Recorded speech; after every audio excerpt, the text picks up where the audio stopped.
కొన్నేళ్లుగా పాక్ ఆక్రమిత కశ్మీర్లో నిరసనలు చెలరేగుతున్నాయి.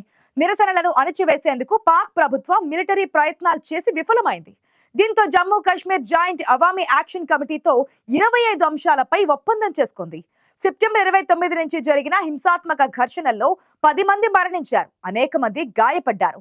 పీఓకేలో గత కొన్నేళ్లుగా ప్రజలు ఇబ్బందులు పడుతున్నా అక్కడి ప్రభుత్వం పట్టించుకోలేదు. దీంతో స్థానికులు ఆందోళన బాట పట్టడంతో ప్రభుత్వం దిగొచ్చింది.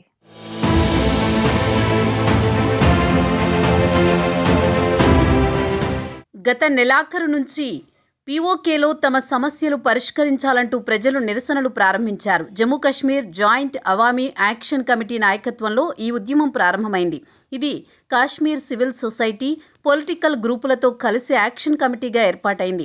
ముందుగా ముజఫరాబాద్, పూంచ్, మీర్పూర్ వంటి ప్రాంతాల్లో స్ట్రైక్ మొదలైంది. విద్యుత్ ధరలు తగ్గించడం, గోడౌన్లు, పెట్రోల్ ధరలు, ఆహార సబ్సిడీలు, ఆస్తి పన్నులు, ఎడ్యుకేషన్ రిఫార్మ్స్ వంటివి తీసుకురావాలంటూ పీఓకే ప్రజలు డిమాండ్ చేస్తున్నారు. అంతేకాక గతంలోనే 38 అంశాలతో చార్టర్ ఆఫ్ డిమాండ్స్ను ప్రభుత్వానికి సమర్పించారు. 2023 డిసెంబర్ ఒప్పందాన్ని అమలు చేయాలంటూ ప్రజలు ఆందోళన బాట పట్టారు. అయితే ఈ ఉద్యమాన్ని అణచివేసేందుకు పాక్ ప్రభుత్వం మిలిటరీని రంగంలోకి దింపి విఫలమైంది.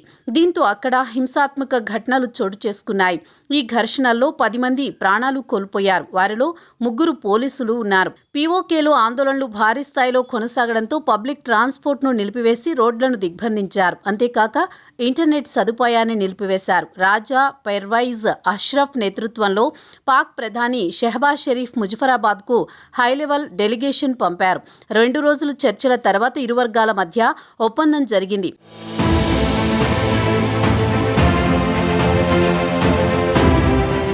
జేకేజేఏఏసీ 38 అంశాల చార్టర్లోని 25 అంశాల ఒప్పందాన్ని ఖరారు చేశారు.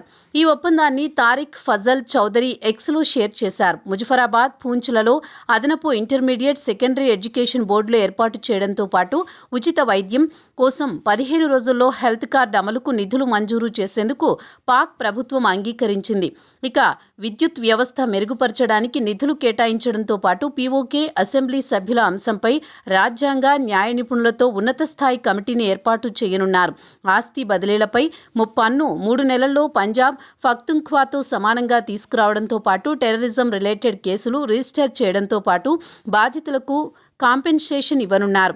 ఈ ఒప్పందం పీస్ విక్టరీ అని ప్రభుత్వం ప్రకటించింది. ఒప్పందం ఖరారు కావడంతో అన్ని ప్రాంతాల్లోనూ రోడ్లు తిరిగి ఓపెన్ అయ్యాయి. అయితే ఈ ఘటనపై భారత మినిస్ట్రీ ఆఫ్ ఎక్స్టర్నల్ అఫైర్స్ స్పందించింది. పీఓకే పాకిస్తాన్ ఫోర్స్ఫుల్ ఇల్లీగల్ ఆక్యుపేషన్లో ఉందని పునరుద్ఘాటించింది. పీఓకే ఇండియాలో ఇంటిగ్రల్ పార్ట్ అని మరోసారి స్పష్టం చేసింది. మేలో జరిగిన మిలిటరీ కాన్ఫ్లిక్ట్ తర్వాత పాక్తో చర్చలు పీఓకే రిటర్న్ మీద మాత్రమే అని కుండబద్దలు కొట్టింది.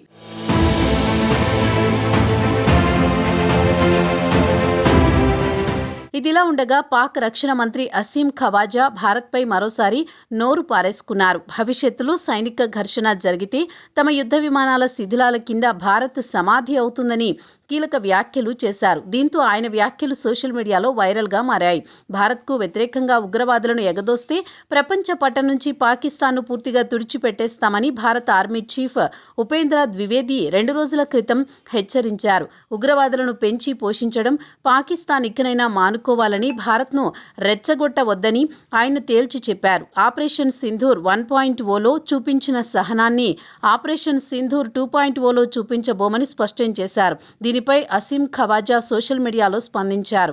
భారత సైనిక అధికారులు రెచ్చగొట్టే వ్యాఖ్యలు చేస్తున్నారని మండిపడ్డారు. ఈ ఏడాది మే నెలలో జరిగిన దాడుల్లో భారత్కు భారీ నష్టం వాటిల్లిందని అన్నారు. దెబ్బతిన్న ప్రతిష్టను, విశ్వసనీయతను పునరుద్ధరించుకోవడానికి ఆరాటపడుతున్నారని, విఫలయత్నాలు చేస్తున్నారని ధ్వజమెత్తారు. ఆపరేషన్ సింధూర్లో భారత్ 0 నుంచి 6 స్కోరుతో ఓడిపోయిందని అన్నారు. మరోసారి తమతో సైనిక ఘర్షణకు దిగితే భారత్ను సమాధి చేస్తామని హెచ్చరించారు.